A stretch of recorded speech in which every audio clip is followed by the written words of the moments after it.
Woody also had a freeze out In too an ice in storm? Missouri. Yeah. Oh my gosh. He Did you See the video of him slipping? Let's show that. Well, let's let's roll throw that that out. We video have to right share now. that. We got to show this video. So this is Woody. He works with us, manages our social media, and his Ring camera caught him doing this. Ask at livebeard.com. Not ask. What you don't understand is The spot opened up literally next door. That's a it's big real. freaking win for the company because We this started this show because Bether and Anthony. it's crazy how loyal guys were thirsty for some one of the real- encouraging men to be the best version. Ask us anything. Welcome to the Beardsmen. That is a good question. you got 14 hours, let's say. A little bit burnt out, unmotivated. Week, not their birthday. I gotta extend it. Welcome to the Beardsmen. I'm here with the Beardsmen, Mink and Spencer. What's Episode up, guys? 9. Hello. What's up, Here guys? we I'm are. Spence. My name is Mink, and man, we started this show because as the owners of Live Bearded, our favorite thing to do over the 8 years now that we've ran this company is connect with our community, to chop it up, meet guys, and talk about the experience of being a man in the world today. Yeah, we're excited to be here with you guys today, guys. This is an Ask Us Anything, whether it's lifestyle related, live bearded stories, literally fitness, health, wellness. I don't care what you ask us. Just ask us what's on your mind, and we're You here can to officially ask us about fatherhood now. about fatherhood. I've got 3 weeks of experience now. Yeah. Very- Spencer is I know it all. loaded with all of the knowledge. all of it. I got There's it a all lot dialed that's in. happened since the last episode. Yeah, it's been a couple weeks off. Yeah. But if you're listening, if you have questions, Jer, how can they get those questions submitted? You can ask us questions by emailing us at ask@livebearded.com or commenting them below, and we will answer them at some point if they're good questions. So make them good. Yeah. You know what they say about questions, right? There's no stupid questions, but there is stupid people that ask questions. Ah, There are.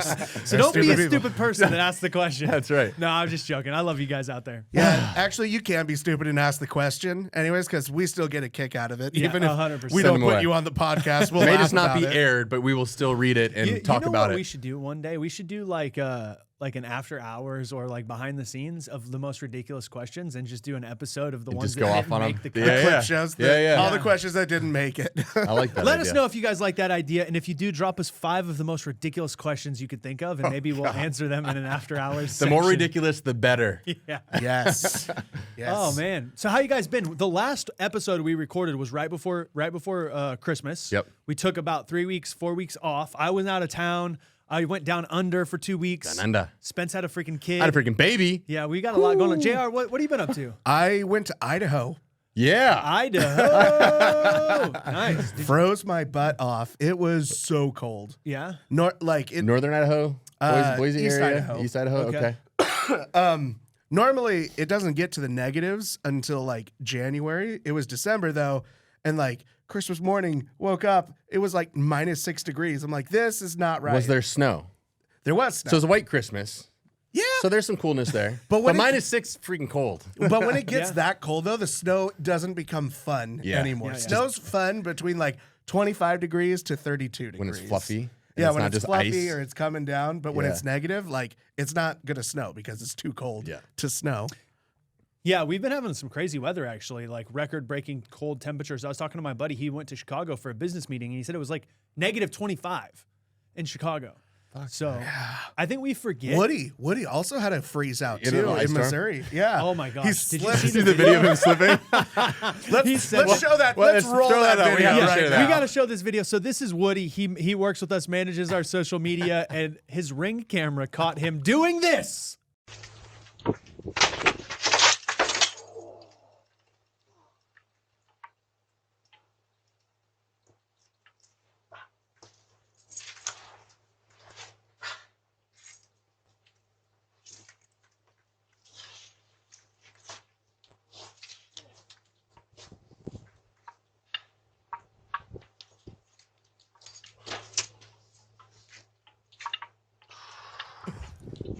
That was funny. Oh my God. He said that to me yesterday, and I could not stop I watched laughing. it legit 4 or 5 times. I hadn't seen it. We're in our content meeting. Yeah, you were in the They bring it middle up, of and our I was meeting like, watching it. I didn't see it as the random Slack channel. I was like, I didn't see this. So I watched it, dying laughing. Had to watch like 4 or 5 times, and it was extra funny because it was Woody. He was like, I'm going, literally hit me up. He's like, hey, I'm going to the doctor. I think I dislocated something. He was so casual. It looks like it. I thought he Dude. like bust. I thought there was a step right there. So in the video, it looks like looks- there's a step that you go down, but it's just flat. But he It went looked like his backwards. head came back and Yeah. smacked the corner. It was Oh, scary. It was a little scary, but he's okay. Yeah. He is okay. Yeah. So Except Spence, for the I'm doctor. dying to know. I'm sure the audience out there is dying to know. You just had your first boy. Yeah. What was that experience like? What's maybe one or two of the biggest lessons or takeaways or things that you want to share with everybody? Yeah, man. A baby boy, blessed, showed up a few days early. New Year's Eve. It was kind of crazy. We were expecting due date was January 3rd, 1:30 in the morning. Water broke. We're like, oh shit, this is happening. New Year's Eve. It was wild. The whole experience. You know, I talked to a lot of dads prior to going into this, and they're like, you can't really explain it. You just have to experience it. And I was like, okay, like I'm sure that's true. It's so true. Like I could put words to try to describe it, and I will here in a minute. But the emotion that you feel is so much beyond anything that you can try to describe to witness it. To be in the hospital, to see your son come into this world was just a truly magical moment. And the bonding between my wife and I is unbelievable. So I took a couple weeks off. It was awesome for the team here to hold things down. Spent a couple weeks at home just getting some good quality bonding time. And having a kid is crazy, man. On one hand, it's like this is the ultimate responsibility. And I feel scared as shit in a lot of ways because it's like, how am I supposed to guide and lead this little human to be the best version of himself and provide him the support and love and encouragement to mold him into being a high value man with standards and values. And it's a lot of responsibility. But then there's this innate internal just drive to know that regardless of what he needs, I will do whatever the fuck he needs to provide, to protect. And it's this really interesting, like you feel the fear and uncertainty, but it's dwarfed by the excitement and the opportunity to lead and guide and serve and be there for him. And it's just, it's a lot of emotion to process. In a lot of ways, when I hold him, probably the most impactful thing that I felt is it's like looking into the mirror in a lot of ways. And you see yourself in this little human, which is fucking wild. Like you see little bits of you and little bits of my wife. And it's like, this is like a little mini me. And it's like a look into the past, and like you want to make sure that you can help guide and build him to avoid the mistakes that I've made in my past. And the level of responsibility that I feel is way beyond anything that I've ever felt before, and the excitement to selfishly love and support my family beyond my personal needs. You know, it's like as a young single dude, you can be selfish, and I think that's healthy in a lot of ways. And as I've kind of grown and transformed into this next chapter of my life, it's how can I serve and support and be of service to my family and be selfless and do whatever the fuck my family needs. It's a really big responsibility, and I'm really, really excited and grateful for the chance to be able to do it. Yeah. It's wild, guys. So it's like 10% fear, 90% excitement, 15% concentrated power of will. Yes, it's so true. Yes. And it's early, right? Like it's 3 weeks. He's a little potato. He's a stud, but he's a little potato. He doesn't do a whole lot. He sleeps a little bit. He shits a lot, and he eats a lot. I will say, so much respect to all parents out there, because it is a big commitment. It's a big responsibility. It's a lot of work. A whole different level of appreciation for my wife, for women, for mothers, the amount of effort and energy that goes into creating life. And it's really fucking powerful. And I think my appreciation for my parents, you just see things differently. You know, my appreciation for women, my wife, mothers out there, it's just, it's such a different lens and perspective that I never have obviously experienced yet. So it's really powerful. Yeah, it's amazing, man. You know, I've heard a lot of conversation around like when do you become a man?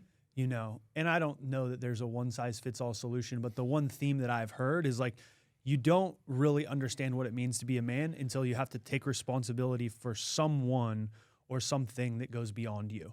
And, you know, there's different ways that is. Like if your father dies or your parents die, like you now have the responsibility to carry on the name, the family, the legacy, or marriage, right? New level of responsibility, kid, new level of responsibility. And I think, we live in this world today where people are trying to avoid a lot of responsibility. And I think it's the responsibility actually that creates meaning, that creates fulfillment. Like, let me ask you this question. You've now have the most amount of responsibility you've ever had in your life, the most amount of fear, the most amount of uncertainty, the most amount of unknown. You've got a very successful business. You've got a new wife, and now you have a baby. Have you ever felt more intention, more fulfillment, more happiness? Not even close. Yeah, not even close. And the level of focus when you go through this and you realize it just changes your priorities, and it has to, and it forces. And there's so much power in focus. There's so much power in committing to something and not wavering, not being distracted by anything other than those things. And for me, it's my relationship with God, my relationship with my wife, my relationship with my son, my business. And it's like life, there's more moving pieces, but it's like simplifying in a lot of ways because the priority and focus is simplifying. Yeah. And the fulfillment that comes from that is exponential. Yeah. Is it fair to say that your comfort zone has been shattered? And you're like, Yeah. yeah. Yeah, it forces. Yeah. But all the best things come through the hard times, right? Yeah. And I think this is an example of that. It's like no sleep, trying to make sure to still juggle my health and wellness because that's priority, my relationship with my wife, the team, the company. Like, there's a lot to juggle. But it's those, I think it's these hardest times that strengthen you the most. So how do you maintain what you're trying to accomplish? I saw, I'm still seeing you at the gym in the morning. Yeah. Amanda, a week and a half, 2 weeks, 3 weeks, I guess now. Yeah. Afterwards has been going. So it's like she goes Back and at then comes home and then you go. Yeah. And now, now you're getting integrated back into the office. Like, how are you maintaining all of those things that you say are a priority to you? Yeah. I think there's a number of things. I think a lot of it, I have to give credit to the discipline that's been created over the previous decades of time, right? It's not like I suddenly have a kid and now I'm going to go to the gym. I've created a habit. I've raised my standards as such that I'm going to live a healthy lifestyle. I'm going to commit to my physical health and wellness for longevity. And so my standards have been risen to a place where this just magnifies the importance of those things, right? And so my discipline leading up to this has created the habit of waking up early, going through my morning flow, making sure I work out, making sure I eat healthy, making sure I have a really productive, efficient work day, making sure I'm supporting my loved ones. And this is just a continuation of that because I've been building that habit. Yeah. Yeah, I think the key word there that I was searching for, it was a loaded question, is standards, right? Because oftentimes in life, and I know we've got a lot of brothers out there that are listening that are like, man, I don't have the time to do this or the time to do that, or, I've got to do this responsibility over here, so I can't do that. And it actually just comes down to the standards that you hold yourself to and getting very, very honest with the man in the mirror and saying, what are my priorities? And I'm going to elevate my standards to meet that priority. And if you don't, the simple truth is, like, and using fitness as an example, because it's just such a simple example. It's like, if you say over and over and over again that you're going to get yourself in shape and work out and drop some pounds or do whatever, and everything else comes first, you're just lying to yourself about that being a priority. Or you're lying to yourself about the standard that you hold yourself to. Yep. And I don't want to be the person to tell you that, but the truth of life is more important than the way that we wish it was. And I just honor you as a brother, as a business partner, as a friend, because I've seen you build those standards over years. And we've known each other fucking 18 years now, which is really remarkable. And so to see the growth in the journey has been really, really exciting. And I'm excited for you to be a father and to not allow your mistakes of the past to be carried forward in the next generation. Yeah. I saw the craziest thing. So I went over the weekend, I went out to this like new restaurant, right? And so I walk out the door of the restaurant, I take 2 steps forward and I notice that there's a woman actually about to come in the door. So I stop, I turn around, I take 1 step back, open the door, and she's like, oh my gosh, thank you so much. And she walks in, right? And I turn around, I don't think anything of it. And there was a father and a son. The son was maybe 10 years old. They were standing right out there. And I shit you not, the guy goes to me, he's like, bro, you can't do that. And I was like, excuse me? And he goes, you're making me look bad in front of my son. He goes, my son's asking me why I don't open the door for my mom like that, or for my wife like that. And I was like, raise your fucking standards, dude. I honestly, like, in that moment, because like there was the kid there and there was the father there, and I was like, what do I say here? Yeah. And then I was like, well, I think we all should open the door for women. That's 100%. And then he's like, you got to stop that, man. You're making me look bad. My son is already like, blah, blah. And then finally, I just looked at the kid and I was like, hey, buddy, always open the door for women. And then I just like walked off. And I couldn't, like, I was so dumbfounded that someone would go out of their way to tell me to stop being a bad example for being a good example. For being a good human. Of opening the door and showing. And it was just like, I thought about it a lot, and I was like, how far have we come in society with our standards, where we literally are telling other people to not go out of their way in service of others because it makes us feel less than, you know? And over the weekend, I was doing some writing, and I was just writing. I was like, I feel like we've lost our way. We used to celebrate individual achievement. Now we demonize the achievers. We used to celebrate when we take personal responsibility, and now we celebrate victimhood, and it's like, what's right is now wrong and what's wrong is now right. And I believe the path forward is to empower ourselves and to raise our standards and then to teach the next generation so that when we move forward, we can correct some of the dysfunction in the culture that we live in. It's so true. There's a quote that says, it's easier to build strong children than to repair broken men. Wow. And we have a lot of fucking broken men. That's a perfect example. And it's easier for him to try to pull you down than to lead by example and guide his son to be a high value man with standards to simply hold the door for another human being. Yeah. Like, that was just, it was so crazy to me how toxic of an example that is as a father to a son. Yeah. And so pulling this back to like feeling that quote pressure, looking at him and seeing a reflection of myself, is to lead by example through my actions, right? And the accountability that I feel to walk the talk, right? And not just teach him with my words, but then not align with who I am as a man through my actions. Because kids are fucking sponges. Anything you do or say, they're gonna pick it up, right? And he's influencing his son in such a negative way.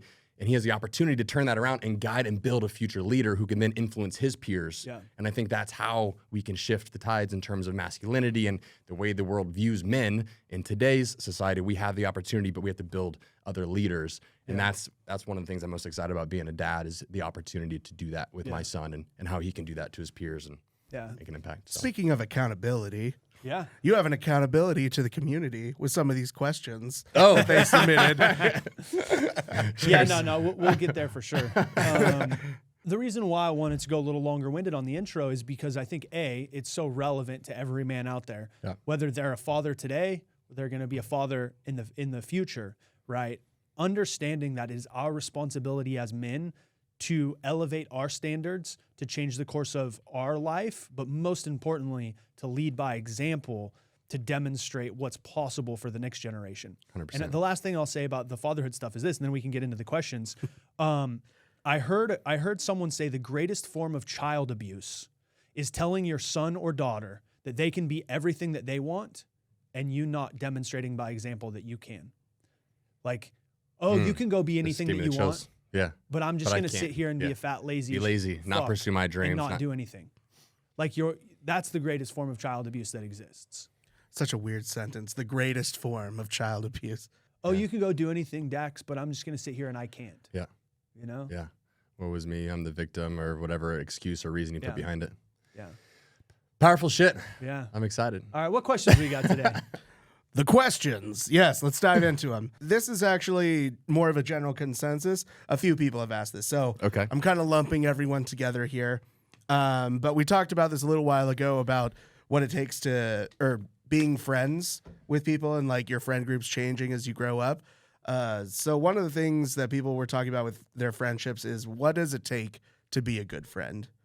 What do you think? Yeah, the first thing that comes to mind is I think it's okay to lose friends. And I think it's super natural and part of life as you evolve who you are in different stages of your life, right? Like friends I had in grade school are going to be different than high school and college. And depending on where your standards are and your values and your mission and what you're striving to do and be, like you're going to shed friends if you're growing and they're not growing with you, right? If you have big goals and aspirations and you have to commit to not partying on the weekends and all your friends want to go out all the time, it's like, well, maybe those aren't the best friends for you to be around anyway. So I think you have to get clear on who you want to be and then who you need to surround yourself with to accomplish those things and align yourself with friends that have the same values and standards. And beyond that, I think if it's what I've learned, and especially through this process, is if there's people that you want to connect with, so say they are people that you want to stay connected with, as you get older, you just don't have as much time, right? If you're trying to juggle a business, you're trying to juggle a wife and a kid and a puppy and all these things, like, well, shit, I don't have a lot of social time. Yeah.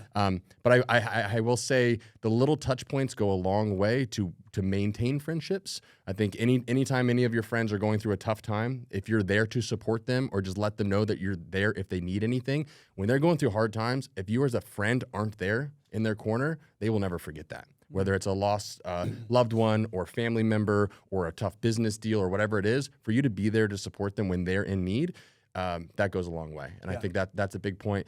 I think just high touch points, like, and genuine, like, I'll let you, I know you send videos a lot, and I think there's a lot of times we're like less connected as people, and it's easy to send a text, but going out of your way to like send a video or meet in person or a phone call, people don't get on the phone anymore. Just like trying to go out of your way when it's not convenient for you to truly stay connected. Yeah. I think that's super important.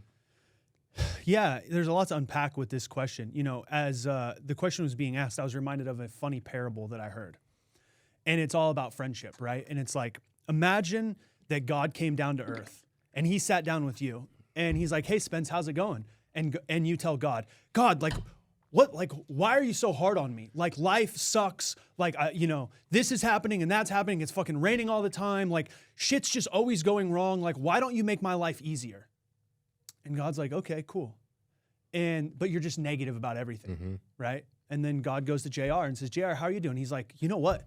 You've created a wild adventure for me. Like, my car broke down and this happened and I lost my loved one and my wife and I got a divorce. And like, man, it's been so crazy, but it's been such a blessing because I've learned at every chance. Yeah. And like, we have the rain and, you know, every time it rains, it's like a miracle. And then the idea is like, who do you think God wants to spend time with?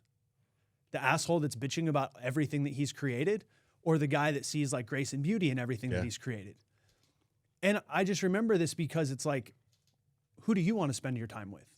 You want to spend your time with someone that is not going to be a negative energy suck in your life. I think at the highest level, like that's, to me, I will not spend any time with someone who is just a victim of circumstance. If things are always happening to them, if they're always bitching and whining and complaining, now that's very different than if you're going through a difficult time, right? And you're like trying to figure it out. Of course. But to me, the number one thing in terms of friendship today is aligning yourself with people that have a shared value, a shared perspective, and have similar standards. We were talking about standards before, but it's like, is your standard to bitch and moan and whine about everything, to act like life is happening to you? Or is your standard to try to find the good and the grace in the moment and see how you can learn and grow through the adversities, you know? And so for me, that's just the foundational baseline. It's like, are you a good person? And do you add light to my life? Or are you bitching and complaining and adding negativity to my life? Yep. Beyond that, I think you're spot on with saying how we show up in difficult times is really who we are. And the friends that I have the most connection with, the strongest relationship with, are the ones that were there that supported me when I was struggling the most. When I had the biggest failures, the biggest setbacks, when I maybe did or said something that I wasn't proud of as I was making mistakes and learning and growing, and you grow through that. But to me, it's what type of energy do they live their life by? What values do they live their life by? And do we have shared interests? Yep. And I think if you because there's a study that says the average man doesn't feel like they have one best friend.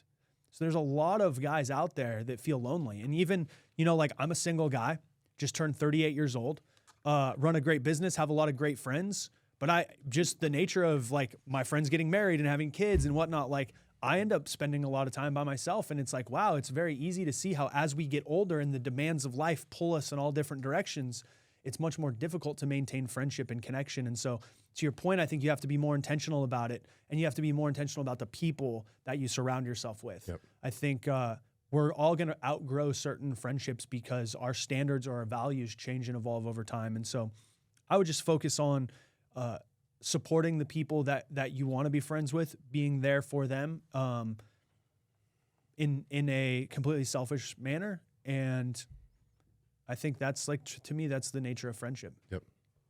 Yeah.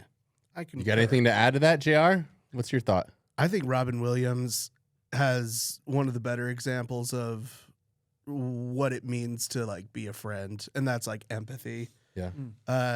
He was, you know, comedic genius. Everyone talks about like how funny he was, but the reason he was funny, in my opinion, was because he had empathy for people. And there's some things that he said. I'm trying to remember where it was at.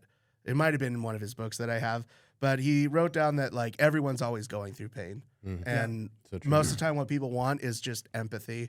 And when you're on stage as a comedian, like it's not so much that the audience wants you to make them laugh. The audience wants you to bleed with them. Yeah, they want you to be vulnerable. So like it's not just about like understanding their pain. It's like, here, let me cut myself and bleed with you. And don't actually do that. Please don't cut yourself and bleed with people. This is a metaphor. But people want that empathy. They want to feel connected. They want to feel like they're not alone going through it. because everyone goes through a ton of shit. But like being that positive friend, I think that's a great. Yeah, it's a great. Yeah, and way it to start. can't be false, right? It can't be like made up or bullshit. As you were talking, I was reminded of Mother Teresa. You know, she was one of the most powerful women that walked the earth, and she was poor. She didn't have any financial means, but what she did have is one of my favorite quotes from her is "Spread love everywhere you go," and she's the epitome of that. She spread love everywhere she went, and she served beyond herself. And she loved those that you know no one wanted to love in different like leper colonies and people with dysfunction. And she was like really famous for going in there and like loving on them and like providing things to them. And I just think that's the essence of being a good human, and true friendship is just like empathy and spreading love and support and encouragement. Great question. Who asked that? It was a bunch of people. A bunch of people. I agree. That's right. A lot of people were talking about Yep. friends. Yep. They liked our friend video. Yeah. Next question we have is, there are so many beard, this one's more beard related. There are so many beard companies out there. It seems almost overwhelming. What would you say to a new beardsman when it comes to choosing a company / products that he has no experience with? From Richard. Now we might be a little biased. Yeah, Richard, I'm going to tell you, I'm very biased, but I'm going to try to give you non-biased advice. When I'm shopping as a consumer, there's a few things that I'm looking for. Can I trust them? Do they have quality products? And do I believe that the product will deliver the end result, right? And so I think the number one thing is to like do your homework, look at reviews. Right? I'm proud to say Live Bearded's got 60,000 5-star reviews. We've been doing this for 8 years. And I think, you know, we buy from people that we like, that have shared values, and that we trust. And so I would say, what are your values as a man? What type of companies do you want to support? And then who do you believe can actually deliver on their promise of product? And then also, like, who's going to support you? If you don't know what you need, contact 10 different companies' customer service departments and say, hey, guys, I don't know what products I need. Can you help me? And I guarantee you the company that reaches out to you and that has the biggest desire to support you is the one that, you know, will likely have the best products and will likely provide the best overall experience. But I like that idea as a test, though. It's a great test. That's what we should tell people to do. Guys, if you really want to know how good a company is, email their customer service. What kind of support do you get? Yeah, spot on. Fuck. Yeah. If they're going to support you and serve you Pre-sale. when you've never even bought anything, then you should believe that they're going to do that even more so on the back end. So I like it. Yeah, do that. If you're wondering what to buy, email all support at livebearded.com. You want to go ahead, put us to the test. Yeah. You know, once upon a time we had a YouTuber. Because we have 365 day, no questions asked guarantee. Like we do everything we can to like make sure that we can stand behind our word. And there was this YouTuber, I think his name was like the Beard Tube or whatever. Beard Tube, yeah. And you know, he had a big channel, like 100,000 subscribers on YouTube. And he's like, I see all these ads from Live Bearded saying that they're going to do whatever they can and this and that and return policy in 365 days. So I'm going to put them to the test. And he bought a bunch of shit and he reached out to us and he made a whole video about it. And he was like, you know what? They reached out to me right away. They got back to me. They called me. They honored their word. What a crazy concept. The company actually did what they said that they were going to do. Nowadays, that is kind of rare, actually, unfortunately. Yeah. So put them to the test. Yeah, I think it's all spot on. I just to echo on that, I think the opportunity we have now to support brands that are aligned with your personal values and mission, right? Just about every product out there is commoditized at this point, right? You can find beard products everywhere from all sorts of different brands, but who are the people behind the brand? What kind of team culture? How are they, like, if you're buying products, you are supporting and giving them your hard-earned money. How are they using that money, right? Are they using it for good? Are they here in the US? Are they some nameless, faceless company? Are they supporting their team and doing good things in their communities? Like, you're essentially giving your money to help support that company deploy that money in whatever way they want. And what kind of men are they, or men and women? What kind of people are they? I'd say just do some research on the brand and see who you're supporting, because ultimately, I think we're seeing a huge trend towards value-driven consumerism. Yeah. What values does the company have? Do I support those values, and do I want to give them my money? So I think if you do those three things, what are the values of the company? How do they actually treat you? Put them to the test, and then do the products deliver on it? Yeah. I mean, I'm really, really proud. I gave a talk on Friday about Live Bearded and some business lessons to a group of entrepreneurs. And one of the guys, I was like, do you guys have any questions? And he raised his hand. He's like, I went to your website. How do you have 60,000 5-star reviews? That's amazing. What do you do? And I was like, we deliver great fucking service. Yeah, and great he's service. Literally, you're not gaming the system. You're not trying to like incentivize people or pay people or whatever. I'm like, no, bro, that's 8 years of fucking hard ass work of delivering upon our promise. Yep. And that's the one thing I'm probably most proud of is the reputation that we've built through standing by our word. So selfish plug, just go to livebearded.com, buy our shit. Super simple. You'll have the best products on the market. If you don't like them, we got your back. And like we said, if you don't think it's true, put us to the test. Email us. Use an email that is secret and it's not your other one. Put us to the test, see what happens. But like, don't be a dick because we're not going to be dicks to you. You can be a dick to us, but we'll just still be cool. That's right. Yeah. Cool. Thanks, Richard. Our next question is, hey guys, my name is Dakota Lowe. I just watched the first episode of your new podcast and decided I wanted to submit a question in hopes you could answer for me. That's a long time to get to the question. Dakota, let's go. Dakota, thank you for your question. Where/how do you find the courage and confidence to roll the dice on big risks, such as putting everything you have into starting a small business? How do you feel comfortable investing the risk? Yeah. When do you know it's good, I guess? Well, I would say that there is no comfort in it. So there is no the idea that you're going to be comfortable taking a big risk is impossible in my opinion. Like those things don't exist. Yeah. You have to be comfortable being uncomfortable, if that makes sense. I think being able to take big risks comes down to a few things. One, you have to know why you're actually going to do it. There's a saying that says, if you have a strong enough why, you will endure anyhow. So to me, I think the purpose why you want to take a big risk or why you want to start something, whether it's a business, a marriage, a kid, we have to have a clear understanding of what that is for. And I think it has to be substantive. If it's just, I want to make money or I want this or I want that, likely not going to succeed. And the truth is, like, starting a business is the hardest thing you'll ever do in a lot of ways. Next to probably getting married and having a kid. But I guarantee it's one of the top 3 things. Kidney stones are pretty rough too. Yeah. Speaking from experience. No, well, my dad had a lot of kidney stones. It just looks painful. Okay. Sounds terrible. Oh, yeah. It's awful. That one's probably not elective. No. Right? We're more talking about elective. Oh, that's elective. Okay. That was good my distinction. disconnect. Yes. Okay. Yeah. I'm following now.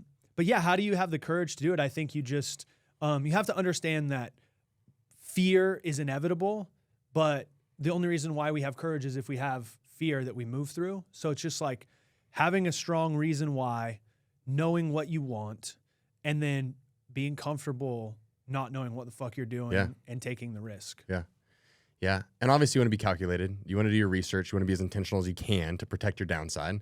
But it's like, what's the upside? What's the downside? Can you live with the downside? And ultimately, whatever risk you're taking, I would recommend going into it with the lens of whatever happens, you're going to learn and you're going to evolve who you are as an individual. So even a quote failure of a business opportunity, so long as you learn lessons from that experience that you take forward with you, there's still a lot of value there. Yeah. But I agree. Like, you're never going to be comfortable, right? Like, you're never going to be like, oh, wow, like I'm going to take this huge risk and just not have fear and just trust that it's going to be great. There's always going to be that underlying fear or uncertainty, that pressure. And I think that's a good thing. I think that in a lot of ways for me, when you have that pressure, you're taking that risk, it holds you accountable to like going all in and doing whatever the fuck it takes to make it successful and doing the best you can, you know? It's such a great question though, because I think oftentimes we do feel like, well, we need to be ready. We need to be comfortable. We need to not be afraid, or even, you know, I've held myself back so much in life because I was like, oh, well, I'm not ready yet. I'm not there You say yet. that forever though.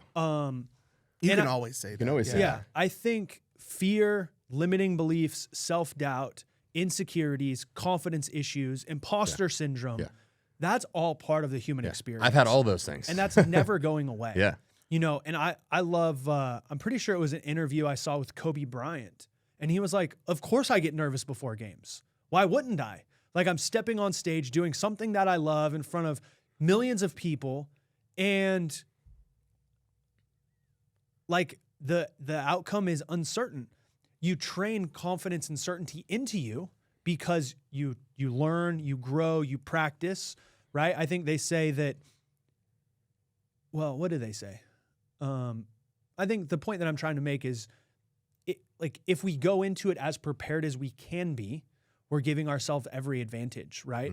So I think you have to do the work required on your end, but just know that anytime you do something, like, what do we say? The first time you do something is the worst time you do it, right? Yep. The road to success is paved with failure. If you're not willing to fail, you will never succeed. So I think part of it is just understanding you're going to fail, you're going to fuck up, you're going to lose, it's going to suck. That is not a question of if it's going to happen. It will happen. It will be the most difficult thing that you've done. But on the other side of that, if you don't give up, is the greatest opportunity for growth, for fulfillment, for evolution, and ultimately to create something that you've never created before. I love that. Yeah. I guess some real life examples I have from this is like, whenever you're in that business mode and you're working hard to like get your goals or something, you can break it down into smaller chunks of something that seems more manageable that will stretch you. This one time, so my ultimate goal is to make movies with my friends, have my own like Happy Madison production like Adam Sandler. That's the goal. So in college, like I did a movie with my friend and like it inspired me. I'm like, okay, cool, I can do this. I was like 25 at the time or something. So I wrote my own movie, like the first like feature film that I wrote. And then we went and shot it and it went terrible. Didn't even get finished filming.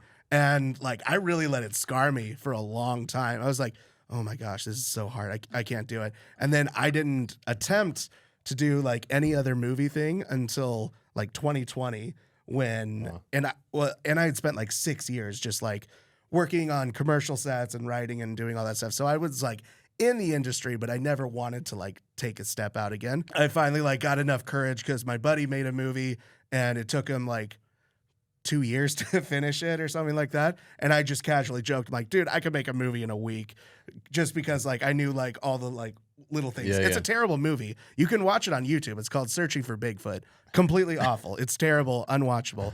But I still made it in a week. And, in a week? Yeah, in a week. We did it in a week. We filmed it all in one day because with the way of like making a 90-minute feature film, I broke it down. I was like, if I can film 3 hours of footage with just my friends talking and dialogue and just being like improv comedians and just bullshitting the whole time through it, I could make a movie. And so I just broke it down to the most simple thing and made a really terrible movie. But because I was able to make that 90-minute movie, it gave me confidence to try something a little harder. Yeah. And so we made a second one, this other comedy, still improv, didn't write all the dialogue down or anything like that, just came up with plot points. Did that like 2 more times. And then eventually last year got to make like an actual feature film that's coming out. But starting out with those small pieces and working through that process really helped to like, I don't know, just that's what gave me confidence. Yeah, get the reps up. It gave me confidence. It's still hard. Yeah, like it's one of the hardest things you'll ever do, starting your own business, and you're totally right with that. But taking the steps and going forward to do those difficult things and having confidence in your past mistakes, it helps. Yeah, I think ultimately creating or doing anything we've never done before is more of a mindset game than anything else.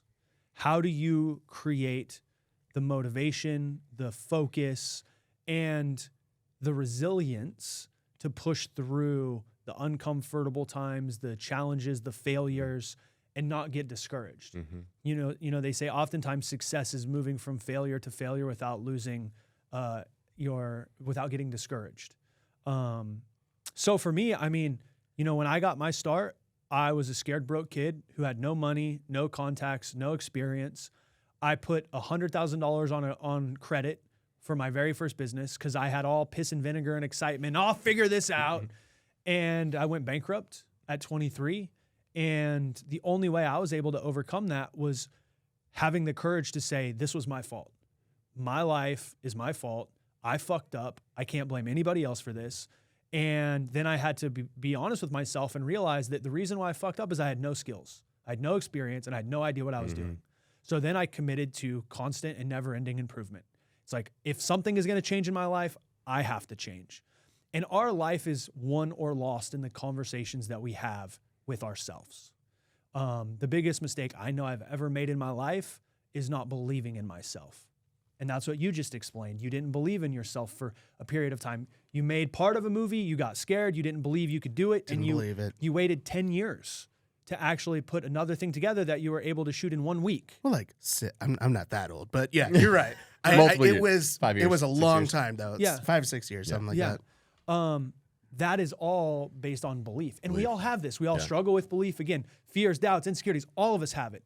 The question is not whether you're going to have it or be uncomfortable. The question is, are you going to have the courage to act in spite of fear, to move through discomfort, to be willing to fail and look stupid and be made fun of and fuck up and do that enough until you actually learn what to do to become successful. The last thing I'll say on this topic is a good friend of mine when I was first getting started as an entrepreneur. He said, Anthony, the number one job of an entrepreneur is to learn how to get a paycheck or make a sale. So you can make sales while you fuck up and learn how to become an entrepreneur, because you're going to have to pay for a lot of mistakes that you're going to make. And so the primary skill in business is to learn how to make a sale so that you can pay for your mistakes that you're going to make until you learn how to actually be an entrepreneur. You're going to fuck up, you're going to fail, accept it and move through it, or don't ever do what you want to do. Don't do business. Don't start a movie, don't take a risk, don't get married, don't have a kid. Like, all of life is a risk.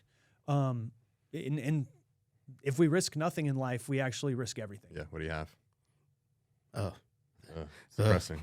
Yeah. I really just thought about it. If I never did any of that, like, oh, my life would be so boring. Those are all the questions from the community that we have. Amazing. Love it. That reminded me of a quote. Sorry, when you said that, I found the quote from the guy, Winston Churchill. Success consists of going from failure to failure without loss of enthusiasm. Yeah. I'm pretty sure Churchill also says failure is not fatal. Yep, he did say he got really drunk. Yeah, that's a famous quote. He got really drunk. Failure's not. I have it in my notes. But We'll find him on the beach. I thought I would be able to regurgitate it, but I'm not that smart. It's okay. I had to type it here. Success is not final. Failure is not fatal. It's the courage to continue that counts. And then he took a puff of his cigar. Yeah. To emphasize it at the end. And then he said, Yeah. Actually, I'm going to stop right there. I was going to go into a World War II reference, but... Yeah, that's good. Fuck the Nazis. We're taking this country back. Speaking of good dudes. Good dudes. Let's we got move Do to Better our Dude. Do Better Dude. Hey guys, if you're not familiar with what the Do Better Dude is, it's a little segment. We like to kind of scour the interwebs, find a dude out in the world doing good shit, because to be honest, if you pull up social media or the news, most often it's some negative news. And we like to highlight guys that are out there that have high values and standards that are making a positive impact in the world, and just give them a little love. So, JR, who do we got today? Oh, well, we definitely got some guys with some high standards here. In fact, they are standards that are so high that they remove themselves from society, if you will. We have Amish men. Yeah. Amish Mennonites. I think Mennonites is another term. Yeah. Right? But yeah, Amish man saves SUV stranded in snow with horses. Now, this is a little bit of a fluff piece, but just to point out, I kind of have the video playing here. There, I'll be sure to put it in the link there. But what we have going on, SUV hits a snowbank in Tennessee. I have no idea how it even got over there, but this Amish man was just out in the field, just across the street from it too. You got modern society living right next to the Amish right there. And I hope they get to hear this episode one day as we talk about them, but they probably won't. But the guy in the SUV flags him down, and he grabs a couple of his Clydesdales there, and they hook it up. And in the snow, this dead of winter, this was in November, he's just start whipping the horses, and they get the car pulled out. They get back going on the way, and it's amazing what you can do with a whole 2 horsepower engine. 2 horsepower. I mean, pulling that it's like a Suburban or something. Yeah, and there was another Amish person that came by too in their little carriage that you can see kind of help out in the background. I love that. Yeah, I thought the horses were gonna tear through the fence. Shout out to these guys for lending a hand. It's funny. It's hold the door for strangers. Help out when people are in need. Be a decent human being. Be kind. Spread love into the world. Yeah. It's not that hard, but there's not enough of that. I have been so appreciative of strangers. I used to drive a Prius. I got stuck in the snow once, and I thought I would be able to shove it out just because it's so light. little? Yeah, Like, I got this. I've done it. I've done it before, but I couldn't do it this time. And we were like on the side of I-15 and snowing. Cars are whizzing by, but it was so nice when this dude in his truck just came by. He's like, "Hey, you need some help there?" I'm like, "Yes." And Yes, I just give me the straps, and like I crawled under my Prius after I like dug it out a little bit, hooked it underneath the front thing, and Pulled like, you right out. yeah, he spent like 10 seconds just yanking the front end back onto the asphalt. Yeah. That's so great. Yeah. Hold the door open Hold the for door. people. I mean, come on. There's no price to being a good human. Yep. But the reward is unlimited.